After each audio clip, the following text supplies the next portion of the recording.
नमस्कार साथियों। आज हम एक महान नायक, एक योद्धा की कहानी सुनेंगे।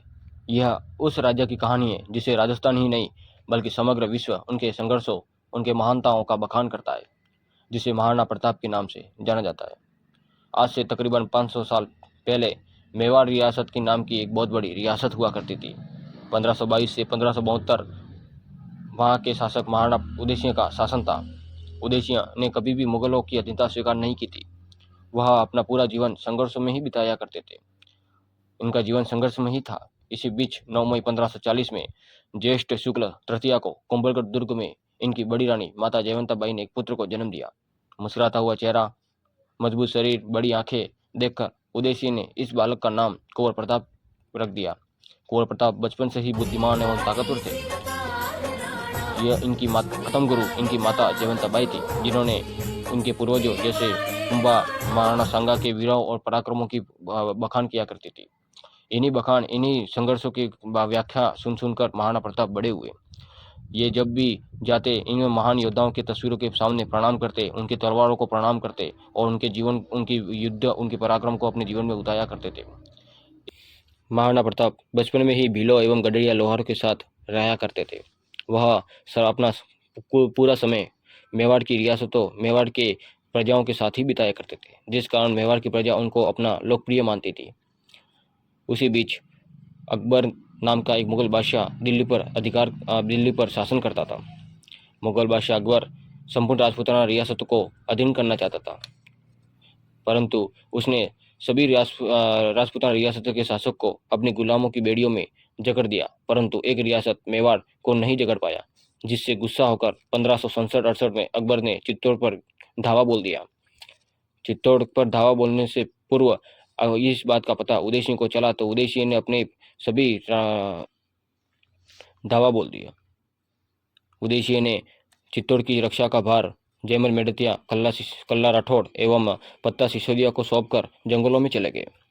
उस समय 1567-68 में मेवाड़ में एक भयानक नरसंहार हुआ और मेवाड़ का तीसरा साका हुआ।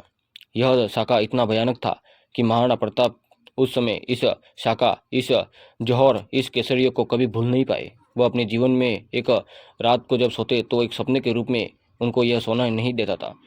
महाराणा प्रताप के मन में मुगलों के प्रति और ज़्यादा आक्रोश पैदा हो गया। उस समय अकबर ने यहाँ पर गुस्से में आकर 30,000 से ज़्यादा लोगों का कत्लेआम करवा दिया, जो अकबर के जीवन का सबसे बड़ा काला दाग माना जाता है। चित्तौड़ पर अकबर का शासन हो गया। धीरे धीरे संपूर्ण मेवाड़ की स्थिति बिगड़ गई। प्रजा भुखमरी एवं गरीबी में फंसती चली गई। उदय सिंह इस बात से परेशान हुआ करते थे। वह रात को जागते एवं पूरे दिन यहाँ वहाँ घूमते और लोगों की परेशानी उनको दूर करने की कोशिश किया करते थे, जिस कारण महाराणा उदय सिंह बीमार हो गए और इसी बीमार के फायदा उठाया इनकी दूसरी रानी माता धीरबाई ने। धीरबाई का एक पुत्र था जिसका नाम है जगमाल सिंह। धीरबाई के प्रभाव में आकर महाराणा उदय सिंह ने मेवाड़ का शासक जगमाल सिंह को घोषित कर दिया गया। कुछ समय के बाद उदय सिंह 23 अप्रैल 1572 को उनकी मृत्यु हो गई। मृत्यु हो जाने के गम में पूरा मेवाड़ गम और शोकों में डूबा हुआ था। उस समय किसी के घर में चूल्हे और किसी के घर में रोने की किलकिलाहट सुनाई देती जा रही थी। दूसरी ओर महाराणा प्रताप, जो मुगलों से लड़ते हुए अलग अलग जगहों पर मुगलों की सेनाओं को परास्त किया करते थे, जब उनको इस बात का पता चला कि उनके पिताजी नहीं रहे, तो वह बहुत ही ज़्यादा विलाप करने लगे। परंतु दुर्भाग्यवश मेवाड़ का शासक जगमाल सिंह को बना दिया गया। एक तरफ तो सिंह अपना राज्य अभिषेक करवा रहा था। यह बात सरदारों को बहुत ही ज़्यादा खराब लगी, जिसकी वजह से सलूमगढ़ के रावत कृष्णदास चुंडावत ने गोविंदा में ही महाराणा प्रताप का राज तिलक करवा दिया गया और 1572 में महाराणा प्रताप मेवाड़ के राजा के रूप में 1572 में मेवाड़ के शासक महाराणा प्रताप बने।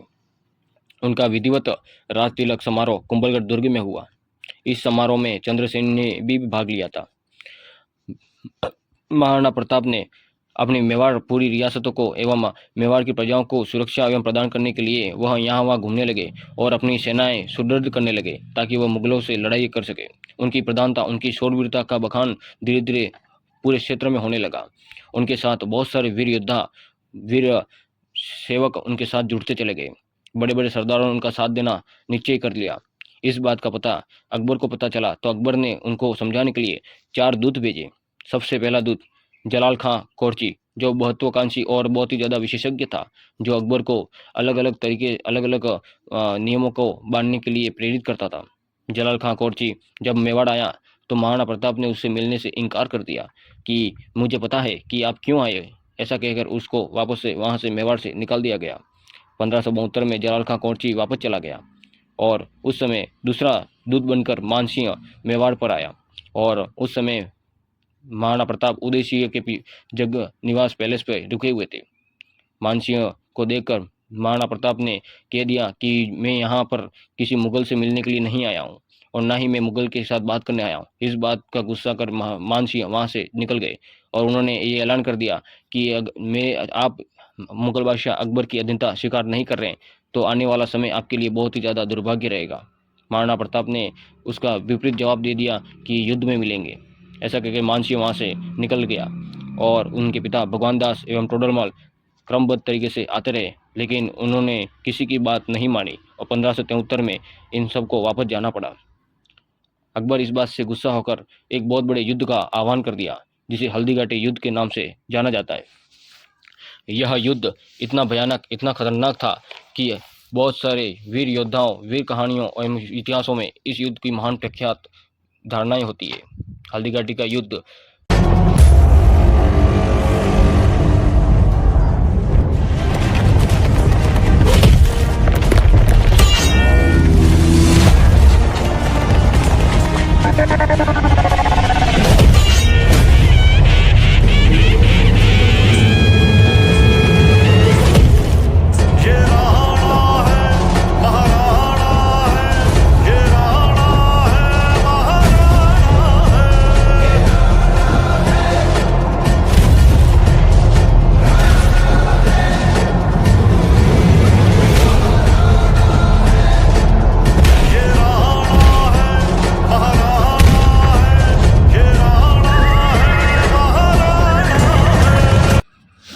अकबर ने हल्दीघाटी युद्ध का आह्वान कर दिया।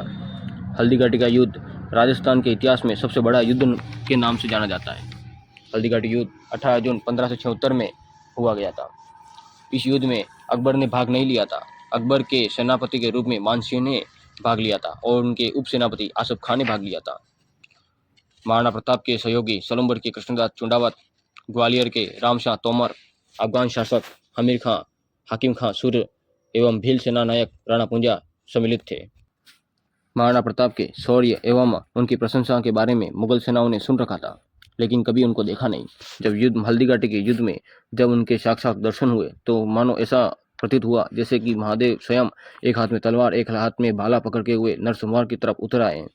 ऐसा दृश्य देखकर मानसिंह हक्का बक्का हो गया और इस दृश्य को देखकर मेवाड़ सेना में उत्तेजना फैल गई और उनमें शूरवीर युद्ध में कला में महाराणा प्रताप की सेना में साहस पैदा हो गया, जिसकी वजह से महाराणा प्रताप की 20,000 सेना एवं मुगल बादशाह की 80,000 सेना तैनात हो गई। घमासान युद्ध हुआ। इस युद्ध में महाराणा प्रताप की सेना ने पहले ही समय में मुगल सेना को पीछे धकेल दिया। मुगल सेना पूरी तरह से परास्त होती नजर आकर एक मुगल सैनिक मेहतर खां ने झूठी अफवाह फैला दी कि अकबर आ रहा है। अकबर आने की सूचना ऐसी हो थी कि उसमें मुगल सेना में उत्तेजना साहस पैदा हो गया, जिसकी वजह से महाराणा प्रताप की आधी सेना से ज़्यादा मारी गई। जब इस बात का पता जालाबिदा को लगा तो जालाबिदा ने महाराणा प्रताप से आग्रह किया कि आप यहाँ से चले जाइए। महाराणा प्रताप ने मना बोल दिया कि हम शूरवीर हैं, हम यहाँ से पीछे हटने में वालों में से नहीं है। यहाँ तो मारेंगे, यहाँ फिर मर जाएंगे, वरना युद्ध में पीछे जाने को कह रहे हो। इतनी बड़ी मूर्खता तुम कैसे कर सकते हो जालाबिदा। लेकिन जालाबिदा की बात मानकर महाराणा प्रताप वहाँ से जाने लगे। उस समय युद्ध में चेतक नाम का घोड़ा घायल हो गया था, जो मानसिंह के ऊपर हाथी के ऊपर जब चढ़ा तो हाथी के दांत पर लगी तलवार से घोड़े का पैर कट गया। मानसिंह बच गया। महाराणा प्रताप घायल चेतक घोड़े के ऊपर बैठकर वहां से रवाना हो गए। मानसिंह प्रताप को अकबर की अधीनता स्वीकार करवाने में असफल रहा। अकबर ने मानसिंह और आसफ खां का दरबार में आना बंद करवा दिया गया, क्योंकि हल्दीघाटी का युद्ध अनिर्णायक रहा। इस युद्ध में ना तो मुगल बादशाह जीता, न ही महाराणा प्रताप। यह अनिर्णायक रहा और मुगल मेवाड़ सेना धीरे धीरे परास्त होती चली गई और मुगल सेना भी धीरे धीरे परास्त होती चली गई। वहां से महाराणा प्रताप जो रवाना हुए हल्दीघाटी के युद्ध से, तो कुछ समय की दूरी पर एक नाला कूदने में चेतक अपने प्राण त्याग देता है। बलीचा नाम की जगह पर चेतक की छतरी बनी हुई है और महाराणा प्रताप घायल हो गए। उनका इलाज कोलियारी गांव में करवाया गया, जो राजसमंद में है। अकबर का सपना था कि मेवाड़ को अपने अधीन करना एवं महाराणा प्रताप को अपने अधीन अपने पैरों के चरणों की तरफ झुकाना। उसका सपना सपना ही रह गया। हल्दीघाटी युद्ध में जब मुगल बादशाह अकबर ने यहाँ पर स्वयं उपस्थित हुआ, तो उसने यहाँ का निरीक्षण किया और निरीक्षण करते हुए उसने यहाँ पर उदयपुर पर अधिकार कर लिया और उसका नाम मोहम्मदाबाद कर दिया गया।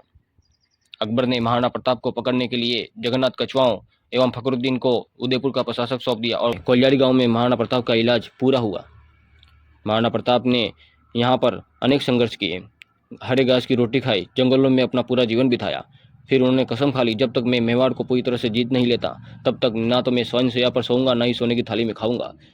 इस वचन का पालन आज भी गढ़िया लोहार समाज के लोग करते आ रहे हैं। धीरे धीरे यहाँ पर संपूर्ण मेवाड़ को जीतने का उनका जो जज्बा था, उसको देखते हुए यहाँ के बहुत ही अमीर एवं बहुत ही ज़्यादा विद्वान प्रसिद्ध लोग, जिसका नाम था भामाशाह ने यहाँ पर महाराणा प्रताप का सहयोग दिया और इसी समय उन्होंने अपने जीवन का सभी कमाई 25 लाख रुपए नगद एवं 20 लाख का सोना दान में दे दिया। इस सोना और दान दिए हुए पैसों से महाराणा प्रताप ने हथियार एवं अन्य चीजें खरीदी। महाराणा प्रताप ने भामाशाह का स्वागत किया और भामाशाह को मेवाड़ का उद्धारक कहा जाता है और महाराणा प्रताप ने भामाशाह को अपना प्रधानमंत्री बना दिया। धीरे धीरे महाराणा प्रताप ने सभी रियासतों को धीरे धीरे एक करने को आतुर हो गए और उन्होंने सभी रियासतों को अपनी ओर मिला लिया गया। इसी बीच अकबर ने जगन्नाथ कछवा को कुंभलगढ़ एवं अन्य क्षेत्रों में महाराणा प्रताप को पकड़ने के लिए भेज दिया गया, लेकिन जगन्नाथ कछवा को मार दिया गया। बाद में मुगल सेनापति शाहबाज खां को मुगल बादशाह अकबर ने भेजा महाराणा प्रताप को पकड़ने के लिए और शाहबाज खां ने कुंभलगढ़ दुर्ग पर 3 बार आक्रमण किए, परंतु महाराणा प्रताप को पकड़ नहीं पाए। उसके बाद अब्दुल रहीम खान, जो मुगल बादशाह अकबर के बेटे थे, उनको इस महान अभियान पर भेज दिया कि महाराणा प्रताप को पकड़ के लेकर आए। शेरपुर की एक छावनी में 1580 में वहां पर अपना डेरा डाल दिया था। अब्दुल रहीम की बेगम अमर सिंह को जब ये बात पता चली, अमर सिंह जो महाराणा प्रताप के पुत्र थे, वो उन्हीं की तरह पराक्रमित एवं वीर थे। अमर सिंह ने जब इस बात का पता चला कि सेनापति अब्दुल रहीम जो शेरपुर की छावनी में रुका हुआ है, तो अमर सिंह ने उनकी बेगम को गिरफ्तार कर यहाँ पर ले आए, जिससे गुस्सा होकर प्रताप ने उन्हें ससम्मान वापस पहुंचाने का आग्रह किया और अमर सिंह ने ससम्मान उनको वापस अब्दुल रहीम के बेगमों को वापस छोड़ दिया गया। अब्दुल रहीम इस दृश्य को देखकर उसने महाराणा प्रताप की शूरवीरता के बखान कर अकबर के सामने कर दिया और उसने कहा कि आपका जो सपना है अकबर महाराणा प्रताप को पकड़ने का, वो सपना सपना ही रह जाएगा, क्योंकि उनके जैसा शख्स इस पूरे हिंदुस्तान में कोई नहीं है। धीरे धीरे समय बीतता गया और 1582 में दिवेर का युद्ध हुआ। दिवेर का युद्ध, जो कर्नल जेम्स टॉड के अनुसार मेवाड़ का मैराथन के नाम से जाना जाता है। इसी युद्ध में महाराणा प्रताप ने सभी क्षेत्रों को वापस जीत लिया था और सेनापति सुल्तान खां को अमर सिंह ने इसी युद्ध में मार दिया गया था। धीरे धीरे महाराणा प्रताप ने यहाँ पर बहुत सारी उपलब्धियां एवं सांस्कृतिक उपलब्धियां प्राप्त की। महाराणा प्रताप ने चावड़ को अपनी नई राजधानी बनाया। चावड़ में महल, मंदिर, बावड़ियां, चामुंडा माता का मंदिर का निर्माण करवाया। महाराणा प्रताप के दरबारी विद्वान चक्रपाणी मिश्र, जो एक बहुत बड़े कवि भी थे, जिन्होंने राज्याभिषेक नामक किताब लिखी, और हेमरतन सूरी, जो गोरा बादल पद्मनी चौपाई नाम की किताब। महाराणा प्रताप के जीवन का पूरा जीवन संघर्षमय रहा। धीरे धीरे समय बीतता गया। एक जंगल में शिकार करने गए, वहां पर शेर के हमले से घायल होकर 19 जनवरी 1597 में चावड़ के पास उनकी मृत्यु हो गई और चावड़ में बांडोली नामक जगह पर उनकी 8 खंभों की छतरी बनी हुई है। इतिहासकार आज भी महाराणा प्रताप को वीर शिरोमणि के नाम से जानते हैं। पूरे हिंदुस्तान में ऐसा कोई शख्स नहीं जो महाराणा प्रताप की तरह हो लेकर घुमा करते थे। उनका पराक्रम, उनका शौर्य ऐसा था कि दुश्मन भी उनकी प्रशंसा ही करता था। इसी बीच आज इसी शिरोमणि को आज हम नमन करते हैं और उनका हम आग्रह उनके अनुसरण, उनके जीवन के जो भी घटना, उनकी सभी चीज़ों का हम बखान करते हैं और आज इसी महान नायक को हम प्रणाम करते हैं। धन्यवाद।